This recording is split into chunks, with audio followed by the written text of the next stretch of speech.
Hi, I'm Elizabeth, and today we're going to be talking about a collection of mine called My Country.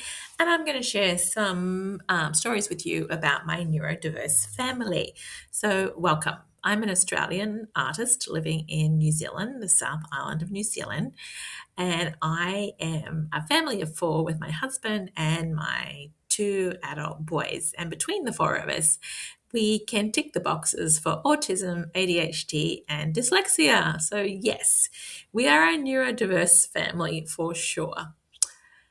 Being neurodiverse, I believe, is one of the reasons that I do not stick with a particular niche or genre with art.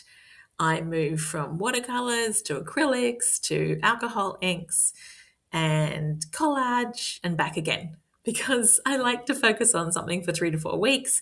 Then I might come back to it 3 months later, or I might move on to something else for a few months and then come back to it in 6 months' time.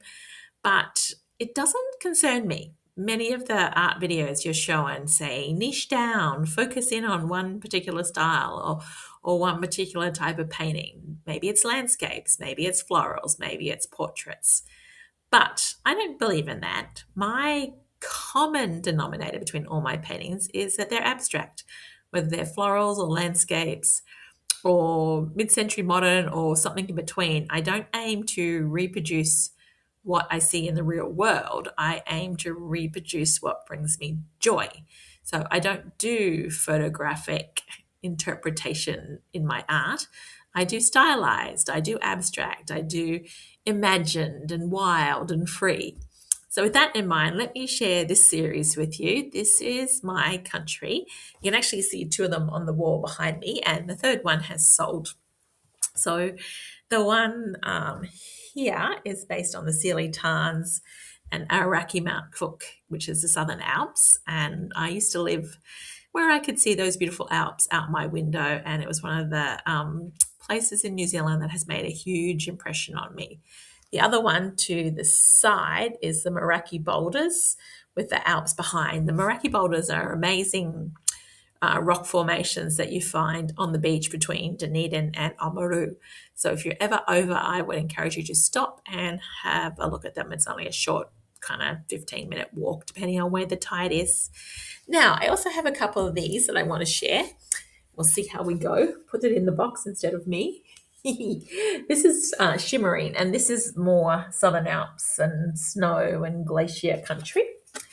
And this one is Inside My Heart, another one from that collection. So you can see here I have the foils, just like in these ones I have behind me. I've used copper foil. In this one, I've used silver foil and alcohol ink. So if you love my art, please follow me on Instagram or Facebook or here. I'd love to hear from you. Tell me what you love, what rings a bell for you. So being part of a neurospicey family is interesting, enjoyable, and sometimes challenging. The education system doesn't allow for our neurodiverse kids to thrive.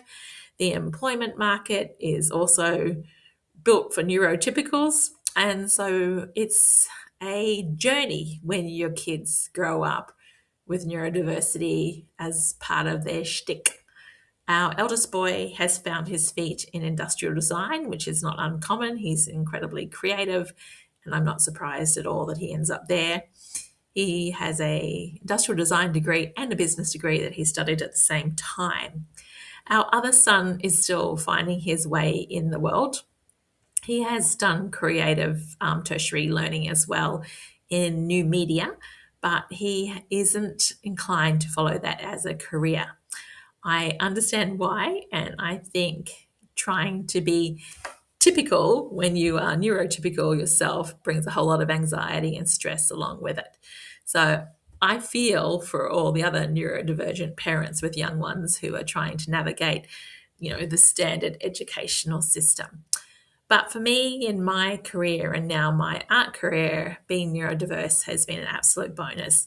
It means I see things differently. It means I experience things differently. And then I get to bring my interpretation to you, which I am incredibly proud of. So I don't see it as a superpower, and I don't see it as a disability. It is just what it is. And if you or someone you love identifies as neurodiverse, you should be kind and considerate and thoughtful. It's not always easy. We all lose patience and we can all move into behaviors that aren't incredibly helpful. But it's not something you can recover from. You can't medicate yourself out of it, in my opinion, but not a doctor. So, what we've found works for us is keeping ourselves and our boys on a low carb, sugar free diet. And that has worked a miracle in some ways. My eldest son is really committed to it, and so is my husband, who identifies as a carnivore. I'm a bit of a flex. I flex between keto and carnivore, and sometimes neither of those things. But I know what works for me and I know what works for my family. And so we utilize that to our advantage. If you have any questions or if you have any other considerations, or you want to discuss something, please drop me a comment, as I'd be happy to make a more in-depth video on how we navigated the education system and the tertiary system to do the best we could for our neurodiverse little darlings. Anyway, ciao for now. Enjoy your artistic endeavors. And if you feel like this or this needs to be in your home or my other ones, please reach out to me. All my items are available and I am happy to package up something you love and ship it to your home. Ciao for now.